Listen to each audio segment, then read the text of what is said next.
Hoje é dia 1º de novembro e eu vou aqui falar no Dia Mundial do Veganismo o motivo anticapitalista e ético que fez eu, há 4 anos, me tornar vegano. E aí, só de falar isso, já vai ter gente falando assim, lá vem os veganos encher o saco, ai que saco, nem vou ver isso. Tem até pesquisa da psicologia mostrando por que as pessoas têm raiva dos vegetarianos e veganos. É uma pesquisa de 2015 e, resumidamente, as pessoas têm raiva ou desgostam da pauta vegana e dos veganos, segundo a pesquisa dos psicólogos, não sou eu falando, joga na cara das pessoas a hipocrisia de ter um afeto seletivo com alguns animais, principalmente pets, e não ter nenhum afeto, buscar não lembrar que os animais que essas pessoas consomem são seres que sentem dor, sofrimento. Mas enfim, vou falar dos meus motivos. Primeiro motivo, minha postura anticapitalista me levou, com o tempo, a considerar o veganismo e me tornar vegano. Por quê? Dados científicos. A gente está falando aqui do maior agressor,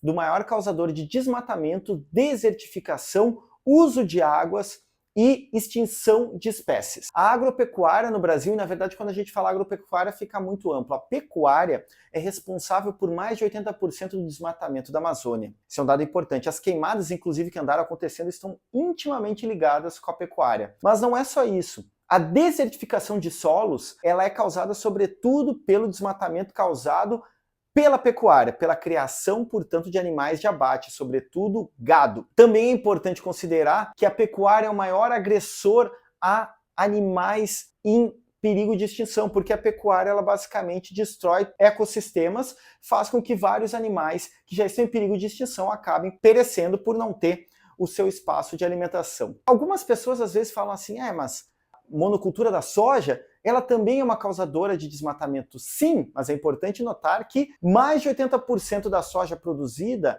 é para alimentar gado. A pecuária ela usa atualmente mais de 70% dos recursos de água do Brasil, mas em 2017 foi mais de 97% da água potável utilizadas para pecuária. Portanto, um mundo que está em colapso, um mundo que está em ebulição, tem uma conexão direta e íntima com a pecuária e a destruição que ela produz. Também há um impacto muito grande dos gases estufas causados pelo gado e pelo próprio desmatamento. Esse é um motivo anticapitalista. Há toda uma corrente dentro da esquerda, o ecossocialismo, que faz essa crítica, inclusive, uma crítica que é mais uma atualização a Marx, no qual ele entendia que a revolução no sistema capitalista, que é esse sistema que oprime os outros seres, Marx fala de tomar os meios de produção, mas a própria produção não é questionada. Um texto clássico do ecossocialismo, do Michel Louis, que é o que é o ecossocialismo, tematiza o problema da produção no marxismo para tentar atualizá-lo para circunstâncias contemporâneas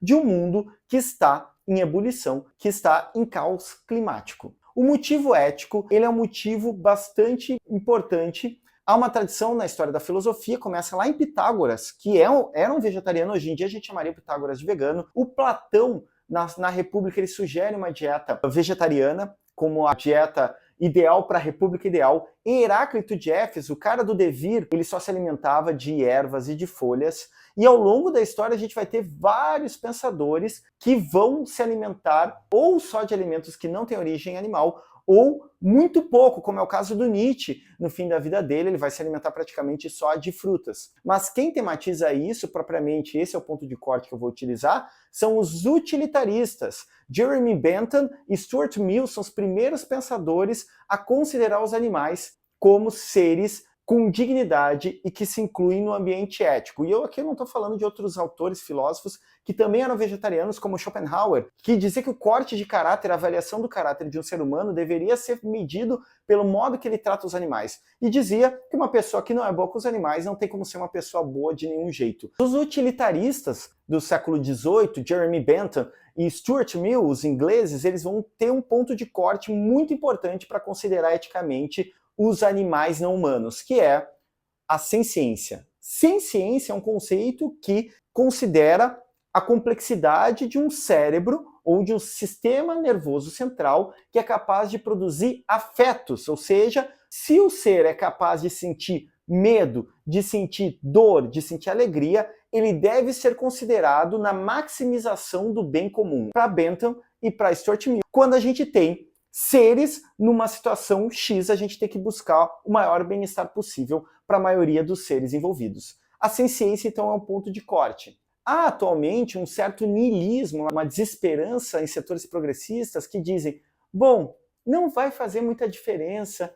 eu me tornar vegano ou eu começar a consumir produtos de origem não animal. Esse é um modo de ser um niilista do lado progressivo, que é o cansaço, o grande cansaço. O que é uma besteira, eu já tratei disso num outro vídeo, cujo título é Mudanças Individuais Importam, mas basicamente todas as mudanças coletivas envolvem indivíduos que podem, assim, coletivamente, a partir de atitudes individuais, porque aqui todo mundo tomou consciência em alguma medida coletivamente, mas também num processo individual, as nossas mudanças individuais, se conectando a outras, se tornam corpos, se tornam multidão num termo de Spinoza. E, portanto, resumidamente, os motivos que me tornaram vegano foi lidar com a hipocrisia de ser um sujeito crítico ao capitalismo, mas não desconsiderar que a dieta ela é também um fator importante. Além da questão do masculinismo, que é um tema que eu vou tratar em outro momento, de como a política sexual da carne ela está intimamente ligado a grupos masculinistas, grupos neofascistas da extrema-direita.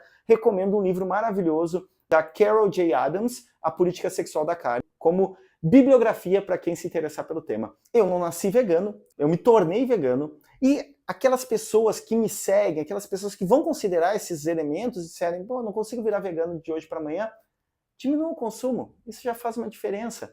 Vá experimentando, vá trocando, vá fazendo o que é possível. Mas nós, individualmente, mudando, conseguimos nos tornar coletivo e mudar o mundo em tempos de caos climático. Ou como diz Krenak, de modo genial, essa é uma ideia para adiar o fim do mundo. Então, parabéns a todos e todas que não desconsideram que nos seus pratos a política há escolhas de cunho econômico, existencial, subjetivo, ético e de poder. Parabéns para todos aqueles e aquelas que se esforçam por mudar esse mundo e não aceitam a derrota do nada importa, nada vai fazer diferença. Feliz dia do veganismo para todos nós.